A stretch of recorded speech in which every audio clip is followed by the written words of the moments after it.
beginning of the 19th century, human brains expanded. A new compartment of the organ had evolved as a result of elevated levels of thought and cogitation. The canithalamus enabled clever dicks to come up with some of the most extraordinary scientific conceptualizing. This additional fleshy nodule at the base of the brain would give the likes of Faraday and Brunel the capacity to think longer, harder, whilst eliminating any undesirable monkey symbols which would often stymie the thought process. Not everyone was able to fully ignite the power of the canithalamus, however, and mankind would therefore continue to see ill thought through theorizing and amateurish scientific rigour. While Nicholas Appert astonished the world with the first canning process for food, Mitchell Flurry's attempt to preserve asparagus spears indefinitely using just walrus skin was not just ineffective but highly toxic. And as Baron Karl von Drees introduced the dandy horse, an early velocipede and the precursor to the modern bicycle, Sandy Carmichael III's early prototype of a space hopper proved disastrous when she was propelled headfirst off Beachy Head. Science was the new black, the new Friday, the new Wunderbar. But with every reasonable advancement, there was a gamut of incomprehensible calamities kicked to the curb with utter contempt. I'm Sir General Roland Frampton, and I'll be recognising the sweat, blood and tears of those who didn't quite make the grade. So the next time you find yourself describing the beauty of Thomas Saint's first sewing machine to a stout seamstress or a Chinese factory owner, kindly remember Harry Rednose would have beaten Saint to the UK Patent Office with his own design if he'd only avoided stitching his arm to the machine he was making final assessments on. We live in a world of fine margins.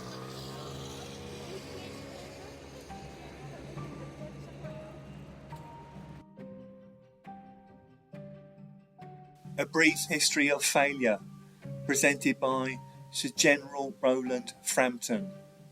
Episode 4, Science and Stamps.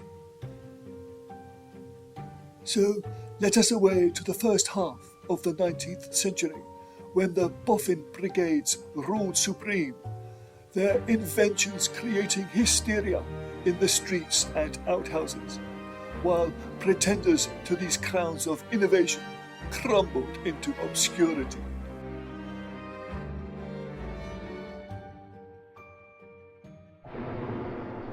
The turn of the century witnessed the birth of flight.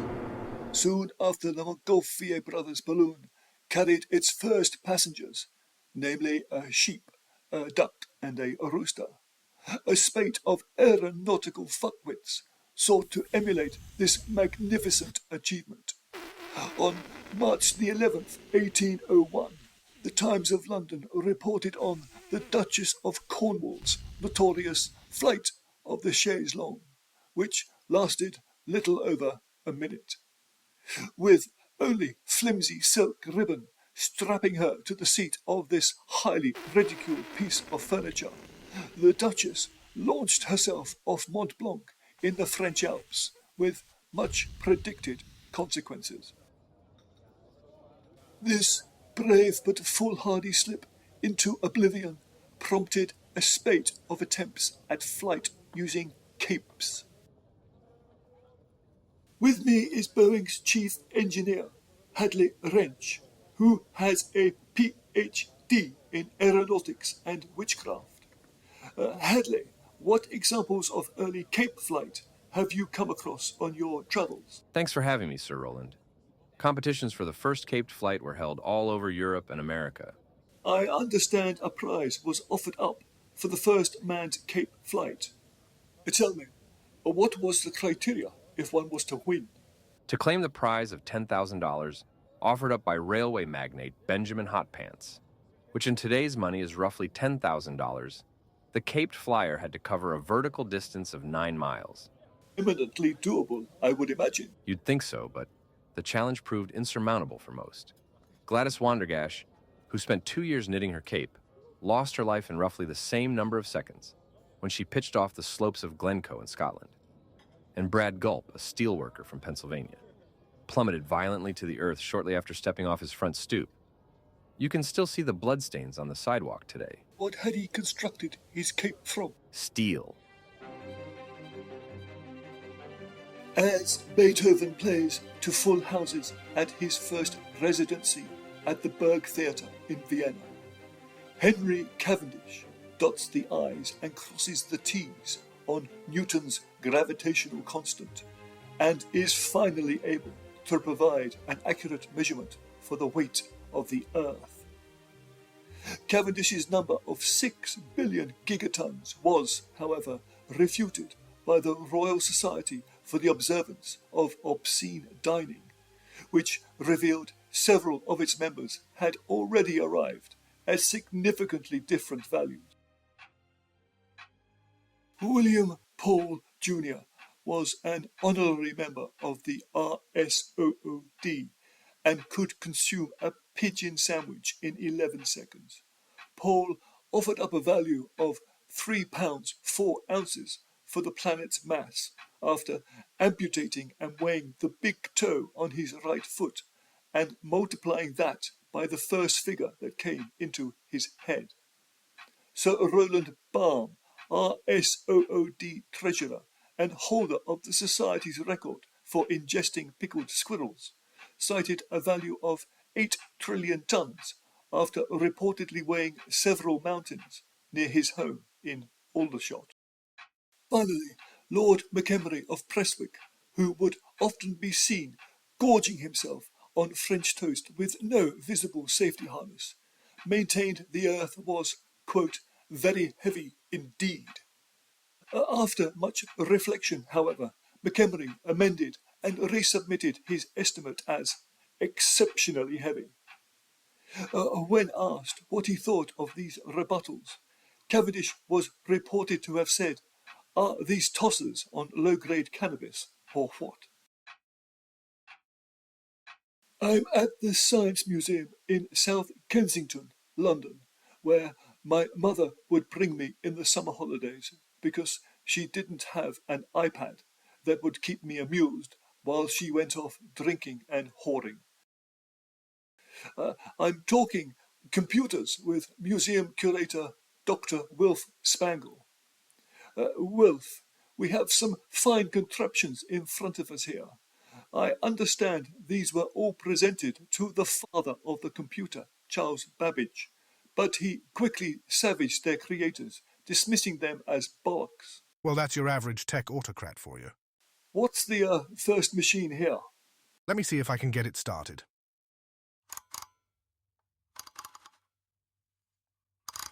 So, this machine was engineered by Herbert Morris Strangeways, and it uses a rudimentary peg and washboard technique. See how the peg moves randomly across the board as the machine attempts to calculate the data input. Fascinating. And its success rate at being able to crunch the numbers? 0. What about this second contraption, Dr. Spangle? This was a much faster engine which employed the ratchet and rod system you see here. Designed by Dutch canal digger Steve Jobs, data was added via the hole punch entry point on the east wing of the machine. It's quite the size, isn't it? And then, the mechanical sequences could then apply the necessary calculations. And this was a general-purpose programmable computing engine? No, this was a piece of shit. I'm assuming the third machine was also of little use. Well, that's where you're wrong. This contraption was recovered from the New Mexico desert near a place called Roswell by a woman named Carmen Rodriguez. It was all very hush-hush, and Miss Rodriguez claimed she was probed quite roughly after handing the machine over to the authorities. The machine is so advanced that no one was able to determine how it functioned until 2 years ago. Astonishing. But who had the foresight to build something so advanced back then? Space badgers.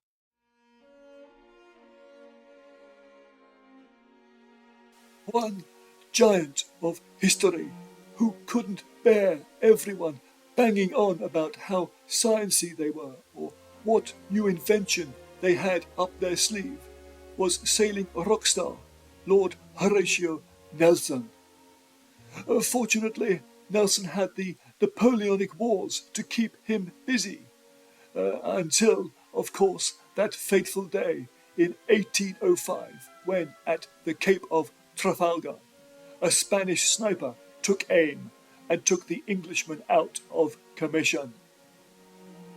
As he lay dying, Nelson reportedly asked of his flag captain, "Kiss me, Hardy." The following recording from the BBC archives features a 1972 episode of Hello Sailor, a weekly nautical broadcast on Radio 4. Its presenter, Diane Mitchell-Twitch, pours doubt over the hero's request.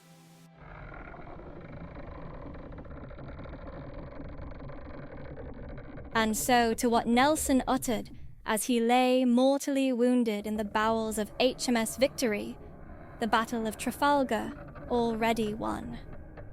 Conventional wisdom tells us he asked his flag captain, Thomas Hardy, for a smacker.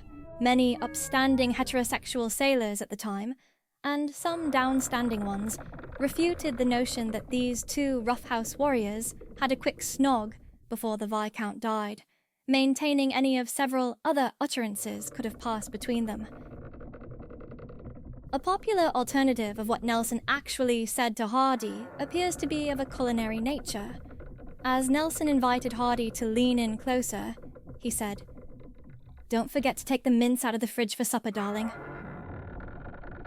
While this request was still tinged with homoerotic overtones, it seems Nelson's crew of macho diehards were happy with this version given it contained a solid reference to meat.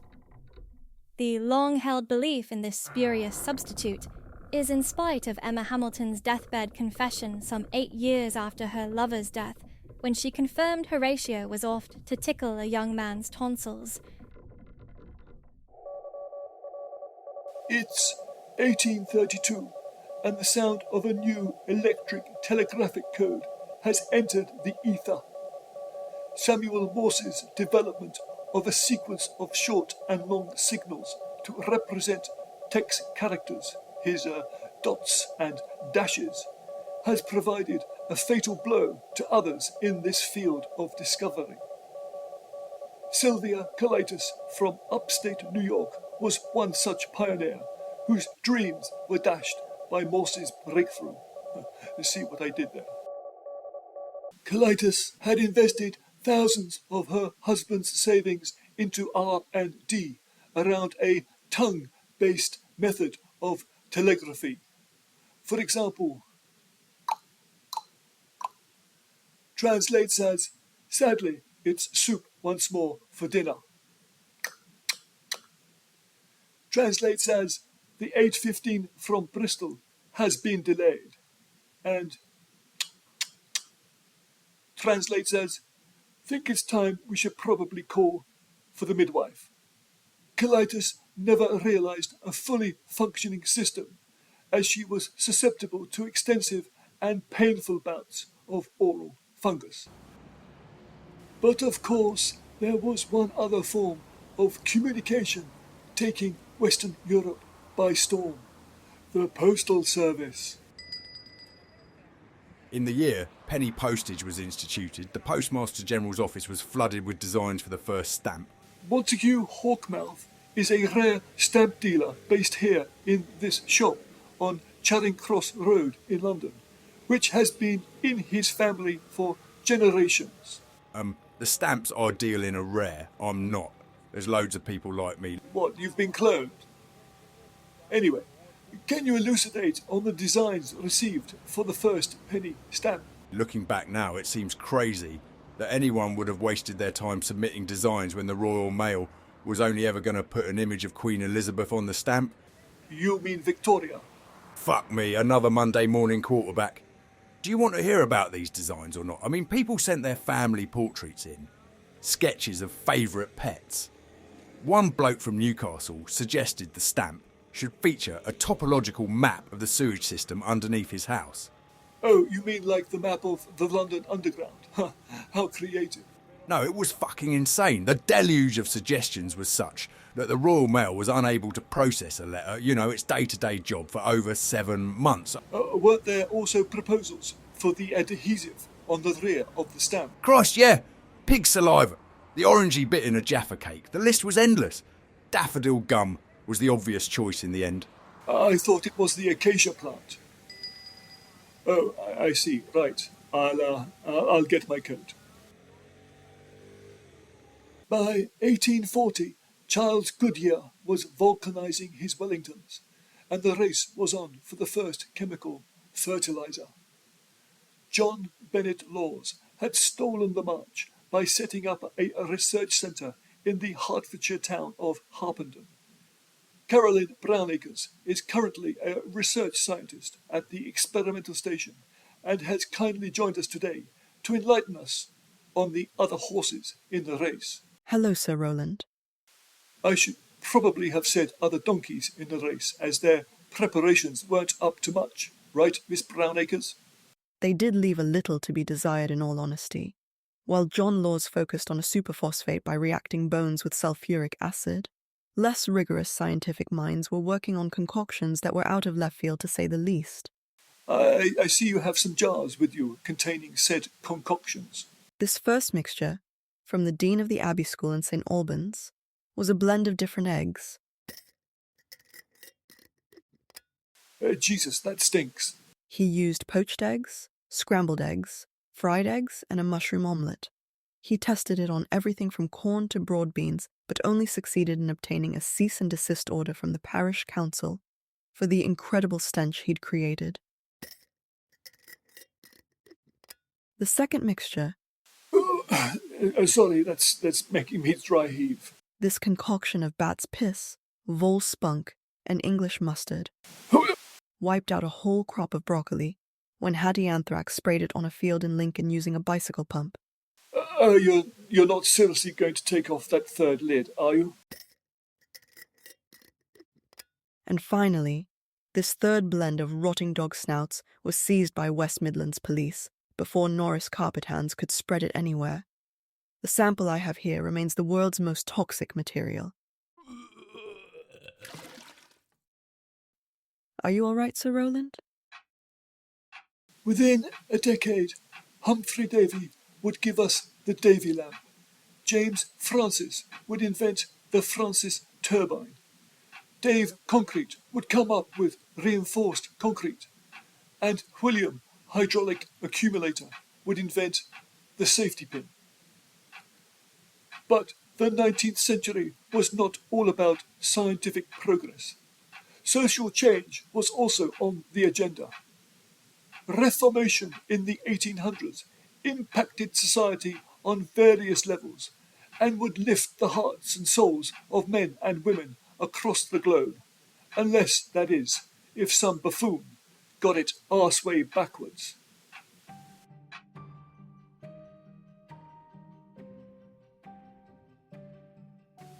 Next time on A Brief History of Failure, as words such as democracy, ideology and rationalism enter the public psyche for the first time, I'll be asking a descendant of the Bronte sisters, what are the ingredients of a stonking bestseller?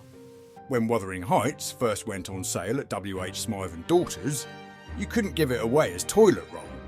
Of course, this was a snide version written by Graham Bronte, the sisters' jealous half-witted brother. And as temperance is the order of the day, I'll be exploring how US breweries manage to keep their heads above water. After Temperance Society members broke into our brewery for the 8th time in one night, we began disguising the bottles of beer by putting little knitted jumpers on them. Unfortunately, committed temperance nutjobs saw through this guise and smashed a lot to fuck. And while the California gold rush gets underway, I'll be investigating the failed Bruges banana rush, the hopeless Peking duck rush, and the senseless loss of life around both of these ridiculous charges. All this and more next time on A Brief History of Failure. A Brief History of Failure was written, produced and performed by me, Aid Corey. A book of this podcast is available on Amazon.